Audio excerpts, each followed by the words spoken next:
कहानी की शुरुआत में हमें 1993 का सीन दिखाया जाता है, जहाँ पर स्काई नाम की एक लेडी ग्रेग नाम के एक बंदे से बचने की कोशिश कर रही है, जिसने उसके पैर की हड्डी को तोड़ दिया था। इस दौरान जब वह घसीटती हुई आगे बढ़ती है तो उसे वहाँ पर एक और आदमी की डेड बॉडी मिलती है। तभी ग्रेग स्काई को भी पकड़ देता है और उसके सर पर हथौड़े से अटैक करके उसे भी मार देता है। इसके बाद हम प्रेजेंट में एक बैंड टीम को देखते हैं, जिनके पास उनका मैनेजर जर्मी पहुँचता है और उनसे एक नए एल्बम के बारे में पूछता है, क्योंकि उसने बहुत सारे गैंगस्टर से पैसे उधार ले रखे थे, जिसे वे एल्बम को बेचकर चुकाना चाहता था। इस दौरान नए एल्बम के रिकॉर्डिंग के लिए बैंड का टीम लीडर डेव किसी अलग जगह पर जाने के लिए कहता है, जिससे उसे एक नए एल्बम का आइडिया मिल सके। इसलिए जर्मी बॉब नाम की एक लेडी की हेल्प से एक ऐसा घर ढूंढ लेता है। फिर जब बैंड टीम बॉब के साथ उस घर में पहुंचती है तो हमें पता चलता है कि ये वही घर है जहाँ पर ग्रेग ने स्काई की जान ली थी, जिसके बाद उसने भी रस्सी से लटकर अपने आप को खत्म कर लिया था। साथ ही ये भी पता चलता है कि ग्रेग और स्काई एक ही टीम में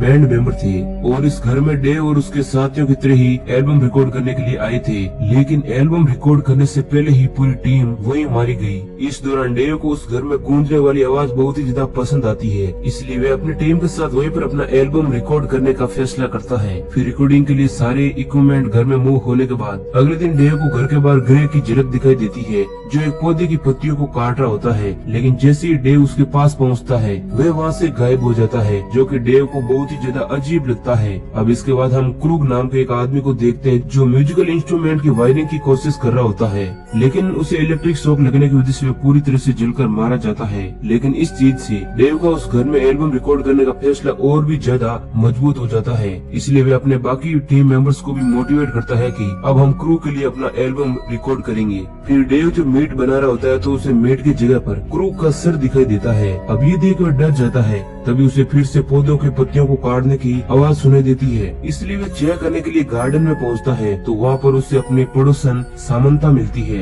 जिससे डेव पूछता है कि यहाँ पर कोई रहता है क्या जो पत्तों की कटाई करता है। तो सामंता इस बात से मना कर देती है और कहती है कि ये जगह कई सालों से पूरी तरह से बंद है। जिसके बाद डेव अपने एल्बम की लिरिक्स लिखने की काफी ज्यादा कोशिश करता है, लेकिन वो इस चीज में नाकाम हो जाता है। अब इसके बाद जब वह सो रहा होता है तभी उसके पास क्रू की आत्मा पहुँचती है, जो उसे बताती है कि वो लोग तुम्हें देख रहे हैं। लेकिन इससे पहले कि वह डेव को ठीक से कुछ बता पाता, उसकी आँख खुल जाती है और हमें पता चलता है कि वह सिर्फ सपना देख रहा था। लेकिन जब वह दोबारा सोने की कोशिश कर रहा होता है तभी उसे अपने आसपास बहुत सारे घोस्ट दिखाई देते हैं, जो उस पर अटैक करके उसे खाने लगते हैं। इस दौरान वहाँ पर ग्रेग भी मौजूद होता है। तभी डेव की फिर से आँख खुल जाती है और हमें पता चलता है कि वह अब भी सिर्फ एक सपना देख रहा था। अब क्योंकि उसे भूख लगी होती है इसलिए वह किचन में पहुँचता है तो वहाँ पर उसे फिर से किसी घोस्ट के होने का एहसास होता है। इसलिए वह चेक करने के लिए घर के बेसमेंट में पहुँचता है तो वहाँ पर उसे एक रिकॉर्डर मिलता है, जिसे प्ले करने पर म्यूजिक डेव को बहुत ही ज्यादा पसंद आता है। लेकिन फिर अचानक से वह रिकॉर्डर बंद हो जाता है और उसके अंदर अजीब तरह की आवाजें आने लगती है, जो उस रिकॉर्ड को पूरा करने के लिए कह रही होती है। फिर हम देखते हैं कि ग्रे का घोस्ट डेव को अपनी पकड़ में ले लेता है, जिसके बाद डेव अपने बाकी बैंड मेंबर्स के पास पहुंचकर उन्हें भी वह म्यूजिक प्ले करके सुनाता है और उनसे झूठ बोलता है कि यह म्यूजिक मैंने खुद से बनाया है। इस दौरान म्यूजिक को सुनकर सभी लोग काफी खुश होते हैं। तभी वहाँ पर सामंता उन लोगों के लिए खाना लेकर पहुँचती है, लेकिन उसे देखकर डेव बहुत ही ज्यादा गुस्सा होता है। पर इसके बावजूद वहाँ से जाते समय सामंता रेमी को बताती है कि इस घर में शैतानी आत्माएं रहती है, लेकिन रेमी को यह बात बिल्कुल भी समझ नहीं आती है। अब अगला सीन हमें 3 हफ्ते बाद का दिखाया जाता है, जहाँ आधी रात को डेव सभी लोगों को जगा कर अपना बनाया हुआ एक अजीब तरह का सिंबल दिखाता है और कहता है कि हमें एक परफेक्ट म्यूजिक रिकॉर्ड करने के लिए इस सिंबल को फॉलो करना होगा। हालांकि इस चीज से पेट काफी चिढ़ जाता है और कहता है कि तुमने हम लोगों को सिर्फ ये चीज को दिखाने के लिए आधी रात को जगा दिया, जबकि मुझे इसमें बिल्कुल भी इंटरेस्ट नहीं है। अब ये सुनकर डेव बहुत ही ज्यादा गुस्सा हो जाता है और उसे मारने की कोशिश करता है, लेकिन बाकी लोग उसे पकड़ देते हैं। इस दौरान उसकी ये हरकतें देखकर सभी लोग बहुत ही ज्यादा हैरान होते हैं। फिर जब वो लोग सुबह इस बारे में डिस्कस कर रहे होते हैं तभी डेव उनके पास पहुंचकर सॉरी बोलता है और उनको समझाता है कि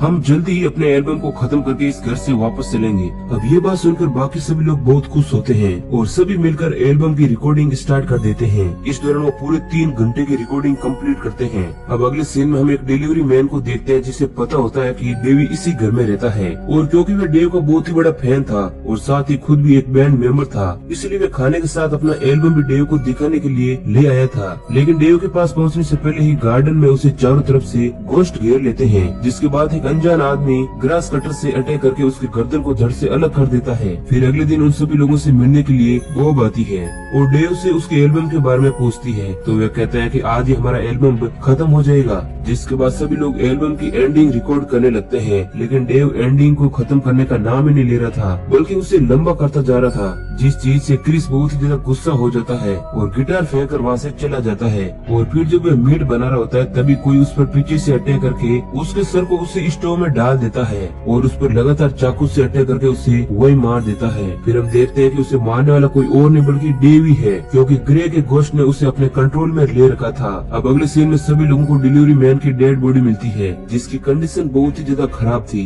अब ये देखकर सभी लोग बहुत ही ज्यादा डर जाते हैं और पुलिस को बुलाने के लिए कहते हैं, लेकिन डेव इस चीज के लिए साफ मना कर देता है और कहता है कि इससे हमारा काम पूरी तरह से बंद हो जाएगा, इसलिए हमें पहले अपने एल्बम को खत्म करना होगा और फिर हम पुलिस को बुला सकते हैं। अब इसके बाद डेव सभी लोगों के फोन भी ले लेता है, जिससे कोई पुलिस को कॉल ना कर पाए। फिर जब वो लोग डेव को कच्चा मीट खाते हुए देखते हैं तो उन्हें उस पर शक हो जाता है कि कुछ तो जरूर अजीब हो रहा है। फिर पेट बाकी सभी लोगों को कहता है कि डेव एक दिन नीचे बेसमेंट में गया था, जिसके बाद से ही वह इस तरह की अजीब हरकतें कर रहा है। फिर उन सभी लोगों को समानता का दिया हुआ वार्निंग पेपर भी दिखता है, जो उसने खाने के साथ ही छुपा कर दिया था। इसलिए वो सब इस बारे में पूछने के लिए समानता के पास जाते हैं, तो वह बताती है कि इसी घर में फेमस बैंड की लीडर ग्रेग ने अपनी पूरी टीम को मारा था, क्योंकि वो एक बहुत ही खतरनाक बुक की आत्मा से कंट्रोल में हो गया था, जिस बुक को इंसानों के मेड से बनाया गया था। इस दौरान पता चलता है कि ग्रेग को काली शक्तियों पर विश्वास था, इसलिए उसने फेमस होने के लिए बुक की हेल्प से रिचुअल किया और कई सारी बुरी आत्माओं को बुला लिया। लेकिन उनके पोजेस करने की वजह से वह पूरी तरह से बदल गया और उसने अपनी टीम को ही मार दिया। लेकिन कहीं ना कहीं वह समझ गया था कि अगर उसने बुक में लिखे गए एल्बम को पूरा कर दिया तो पूरी दुनिया पर काली शक्तियों का राज होगा, क्योंकि वह घोस्ट के लिए एक पोर्टल खोल देगा। इसलिए उसने सुसाइड कर लिया। लेकिन अब उनके हाथों डेव लग गया था, जिसकी हेल्प से वे बचे हुए एल्बम को पूरा करना चाहते थे,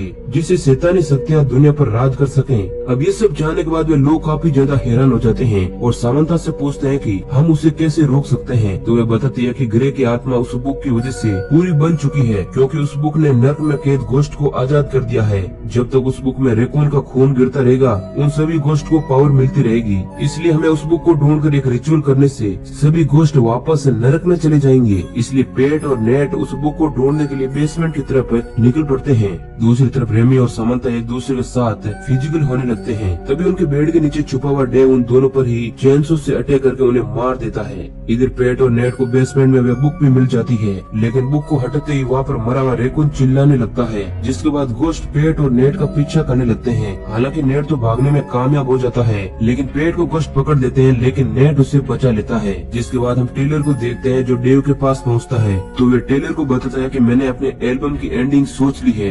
फिर वह जबरदस्ती टेलर को ड्रम बजाकर एंडिंग खत्म करने के लिए कहता है, और जैसे ही टेलर एंडिंग खत्म करता है तो डेव उसे बहुत ही बेरहमी से मार देता है। अब इसके बाद हम पेट और नेट को देखते हैं, जो बुक को पढ़ते हैं, तो उन्हें कंफर्म हो जाता है कि डेव सच में किसी बुरी आत्मा के कंट्रोल में है। फिर जब वे छुपकर देखते हैं तो डेव टेलर के बॉडी पार्ट्स को ग्राइंडर मशीन में ग्राइंड कर रहा है, जो अब उन्हें देख लेता है और उनका पीछा करने लगता है, जिससे मजबूरन वे लोग घर के अंदर छुपने की कोशिश करते हैं, लेकिन वहाँ पर मौजूद घोस्ट उन्हें वहाँ से भगा देते हैं। फिर बाहर आने के बाद वो लोग एक्सोरिज्म स्टार्ट कर देते हैं। हालांकि डेव के अंदर मौजूद वे घोस्ट पहले तो उन्हें कमजोर करने की कोशिश करता है, लेकिन जैसे ही नेट एक्सोरिज्म खत्म करता है तो वहाँ पर मौजूद सभी घोस्ट गायब हो जाते हैं और डेव भी बिल्कुल ठीक हो जाता है। लेकिन उसे इस बारे में कुछ भी याद नहीं था, जिसके बाद उसे उल्टियाँ होने लगती है और उनको देखते ही देखते उसकी उल्टी से ही ग्रेग पैदा हो जाता है, जो उन्हें देखते ही कहता है कि मैं तुम लोगों को भी खत्म कर दूंगा। लेकिन डेव उस पर अटैक कर देता है और उसे बेरहमी से मारने लगता है। तभी वहाँ पर ग्रेग के बाकी टीम मेंबर्स भी आ जाते हैं, जो कि अब घोस्ट बन चुके थे,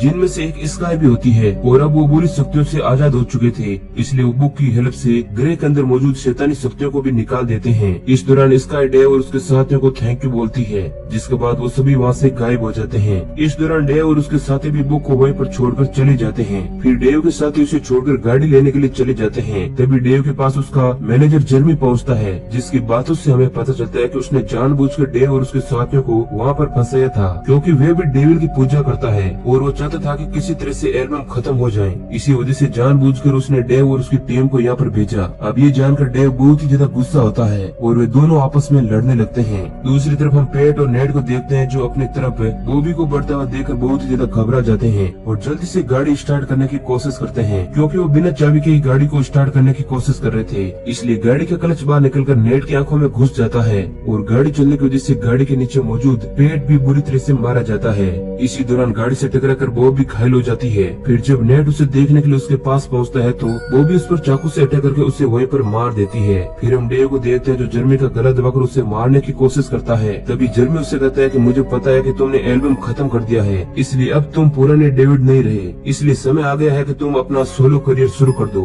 जिसके बाद हमें 1 साल के बाद का सीन दिखाया जाता है जहाँ डेविड एक सोलो कॉन्ट्रैक्ट में परफॉर्म करने जा रहा होता है। इस दौरान उसके चेहरे को देखकर समझ आ जाता है कि वह फिर से घोस्ट के कंट्रोल में है और इसी सीन के साथ मूवी एंड हो जाती है। तो दोस्तों ये कहानी अगर आपको पसंद आई तो वीडियो को लाइक जरूर करें।